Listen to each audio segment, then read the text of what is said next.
শ্রমিক গুলি করো, জায়গা জায়গায় লাঠি চার্জ করে গুলি করে মেরে লাগ। সরকার একলাই বাসক, তার জনগণ লইয়া বড় বড় লইয়া। তার গরিবের সরকার হইলে দেখতো, গরিবের সরকার হইলে দেখতো। উনি তো গরিবের সরকার না, উনি ধনীর সরকার, মালিকের সরকার। আমরা শ্রমিকের সরকার না। উনি যদি শ্রমিকের সরকার হইতো তাহলে শ্রমিকের ব্যবস্থা করতো, শ্রমিকরা দেখতো, বারবার লাঠি চার্জ করতো না। বারবার লাঠি চার্জ করে শ্রমিকে বারবার ডেট দে শ্রমিকরা তিলে তিলে মেরে আলতেছে। উনি কিসের সরকার? উনি কিসের সরকার? এরকম সরকার চাই নাই, চাই নাই এরকম সরকার। আপনারা রাস্তায় নামলে কেন আপনাদের উপর লাঠি চার্জ হয়? কেন সরকারের আইনের লোক, আর্মি, বিটিআর, পুলিশ, উনিরা অর্ডার দেয় লাঠি চার্জ করা। সরকারের লোক সরকারের অনুমতিতে লাঠি চার্জ করে, সরকারের অনুমতিতে লাঠি চার্জ করে। সরকারে একটা মালিক দত্তারা নাই, হাজার হাজার শ্রমিকরা রাস্তায় তিলে তিলে মারা লাইতেছে। এরকম সরকার আমরা দরকার নাই, চাই না, চাই না, চাই না।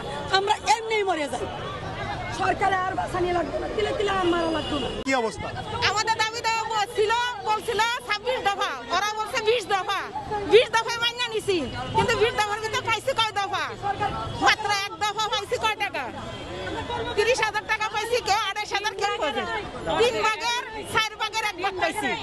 বুঝেন নাই? দিতেছে না, খালি আজকে দিবে, কালকে দিবে, 6 তারিখ, 7 তারিখ, 12 তারিখ, 20 তারিখ, ডেট বাই ডেট, কোন তারিখ। তাহলে আমরা অপরাধ কি করছি? আর তো স্টাফরা পাইছে, 300 ওয়ার্কারে পাইছে, 300 ওয়ার্কারে পাইছে। টাকা দেন না, পয়সা দেন, এটা কি কথা নাহি? এটা কি বাঘ বাকি আমরা আইমু টাকা নিতে? এটা কি আমরা ভিক্ষা? আমরা তো কিছু বলতে পারতাম না। আমার আসমান মেঘে মাথার উপরে ঘুম বাড়া খাওয়া, আজকে টাকা নিয়ে যাম, এখান থেকে টাকা দিতে হবে। মরে গেলে মরে যাম। আমার অসুস্থ ছেলে একটা 16 বছর বাড়িতে দেশে, আমি টাকা বেগে চিকিৎসা করতে পারতাছি না। কত? আর এই বাচ্চার বয়স কত? 3 বছর। এই বাচ্চাটা 3 বছর 3 মাস থেকে মানুষের কাছে গায়ে দুধ খাওয়া বড় হয়েছে। অফিস বন্ধ হতে আমার মায়ের দুধ জিনিস আমি তার মুখে দিতে পারি না, মুখে দিতে পারি না। মালিকা কি ভালো একটা কিছু করবো, খালি ডিসিশন 6 তারিখ, 7 তারিখ, 8 তারিখ, 9 তারিখ। এখনো টাকা কেন পাচ্ছি না? কেন টাকা পাচ্ছি না? আগে তো তাল বাহানা, কিসের তাল বাহানা? গুলি করে মারবো, হেমন করে মারবো, মাইরা ফেলাক। টাকা দেখ, আজকে টাকা নিয়ে যাবো এখান থেকে, না খাই আইছি। কয় মাসের বেতন পান আপনি? রোজার আগে থেকে বন্ধ, একটা বেতন পাইছি। এখন কিভাবে সংসার চলছে আসলে? এইভাবে চলতেছি, যে নালা দিন চালাইতেছে, বাড়ি থেকে নিতেছি, পুলার থেকে নিতেছি, মানুষের কাছে ধার করতেছি, ঋণ করতেছি। সরকার কি আপনাদের দেখছে না? গরিবের পেটে কেন বীজ দেয় সরকারে? আর যার পেটে ভাত আছে তারে কেন বাদ দেয় সরকার? কেন এরকম করতেছে? সচিবুলা কেন এরকম করতেছে? গরিবের পেটে কেন বীজ দিতেছে? আর বাতুলার পেটে কেন বাদ দিতেছে? বাতুলার পেটে বাদ দেয় সরকারে, আর গরিবের পেটে বীজ দেয়।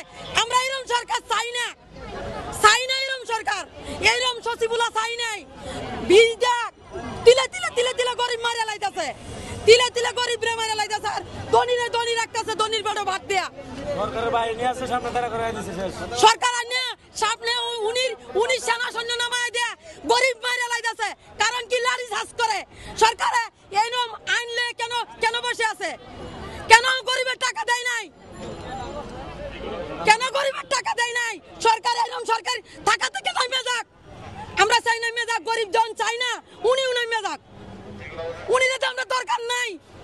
উনি গরিবরা বিষ খাওয়ায় মারে, আর ধনীর পেটে ভাতের পেটে আরো বাদ দেয়। নতুন ভাবে গঠন হবে, সেই নতুন করে কোনো বন্দোবস্ত আর হবে না। এই কারণে তারই একটা প্রথম ধাপ হিসেবে আমরা এটা দেখতেছি যে আমাদের কথা ছিল যে পাওনাটা আমরা পাবো, সেই পাওনাটা আদায়ের লক্ষ্যে যে আমরা আমাদের যে বিগত দিনে যে কাজকর্মগুলো চলছে এবং বারবার ডেট দিয়ে যে ডেট অবহেলা করছে এবং কোনো টাকা পয়সা দেয় নাই, তারই ভিত্তিতে আজকে আমরা পুলিশ প্রশাসন আমাদের সাথে বারবার যোগাযোগ করছে। আমরা বলছি যে ঠিক আছে, আপনারা যদি আলোচনা করে দিতে চান সমস্যা নেই, আমরা আলোচনা করব। কিন্তু যেহেতু এই আমাদের যে আন্দোলনটা 5 মাস এবং বিভিন্নবার ডেট দেওয়া হয়েছে এবং মন্ত্রণালয়, বিজিএমই সবাই জানে এই বিষয়টা, সবাই জানে, সবার কাছ থেকে ডেট নেওয়া হয়েছে। প্রত্যেকটা ডেট ফেল হয়েছে। যমুনায় গেলাম, সেখান থেকে ডেট দিল, সেটা ফেল হলো। ফেল হওয়ার পরে আজকে আমরা চাচ্ছিলাম যে আবার যমুনায় যাব। আমরা চাচ্ছিলাম যে যমুনায় যাব। যমুনায় যাওয়ার পরে আমরা একটা সিদ্ধান্ত নিয়ে আসবো যে আমাদের কেন এই বারবার এতগুলো ফেল হলো, এগুলো আর কি। তো তার প্রেক্ষিতে আমরা আজকে যমুনা কর্মসূচি ঘোষণা করছি। এখনই আমরা যমুনার দিকে বেরোবো, তার আগে পুলিশ প্রশাসন এই আমাদের মাইক নিয়ে গেছে। আমরা মাইক না, শুধু আমরা যদি একজন যাইতে হয় তাও আমরা যাবো ইনশাল্লাহ। আমাদের দাবি, আমাদের যত পাওনা আছে, যে 54 কোটি ফিগার, এই 54 কোটি ফিগার দিয়ে ব্যাংক স্টেটমেন্ট আমাদের দিতে হবে। যতক্ষণ না দেবে ততক্ষণ আমরা রাস্তায় নামবো। রাস্তায় নামার পরে আর আমরা রাস্তা ছাড়বো না, রাস্তা থেকে আমরা উঠবো।